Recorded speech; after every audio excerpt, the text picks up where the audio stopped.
உங்களுடன் பகிர்ந்து கொள்ள வந்துள்ளோம். இக்கவிதையில் குழந்தை கவிஞர் அல்ல வள்ளியப்பா எழுதியுள்ளார். அவர்கள் தந்த மரம் என்று இந்த கவிதையை இனி கேட்போம். இக்கவிதையில் ஒளிந்து இருக்கின்ற கருத்தையும் பார்ப்போம். காகம் ஒன்று ஆலமரத்தில் வந்து அமர்ந்தது.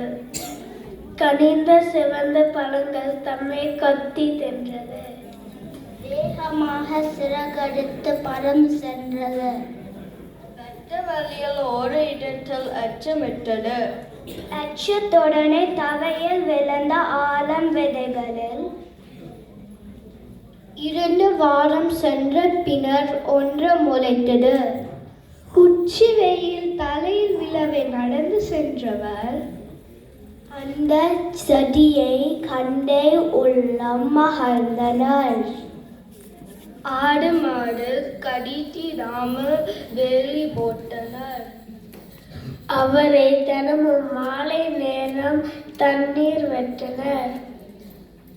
பாடுபட்டே அந்த செடியை வளர்த்து வந்ததால் 10 ஆண்டில் பெரிய மரமாய் வளர்ந்து விட்டனர். கோடை நாளில் கொடையை போல நிழலை தந்திடும். கூட்டம் நடத்த மண்டபம் போல் என்றும் உதவிடும். ஆடி பாட சிறுவருக்கும் அரங்கமாகிடும். அருமையான ஊஞ்சலாக விரதமாடிடும். சின்ன விழுது பல் துளக்க தினமும் உதவிடும். தேடி வந்த பறவை எல்லாம் கூடு கட்டிடும்.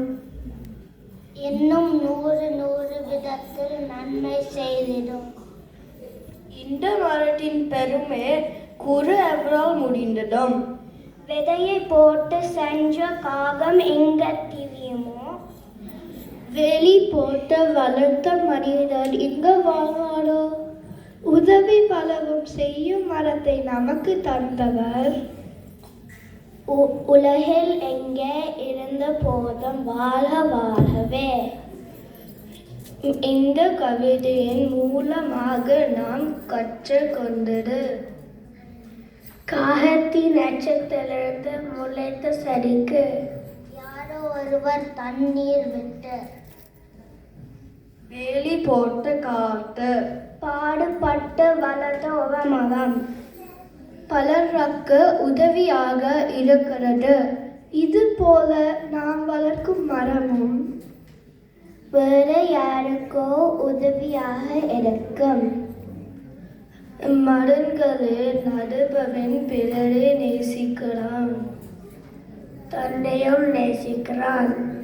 மரம் வளர்ப்போம், இயற்கையை பாதுகாப்போம். நன்றி.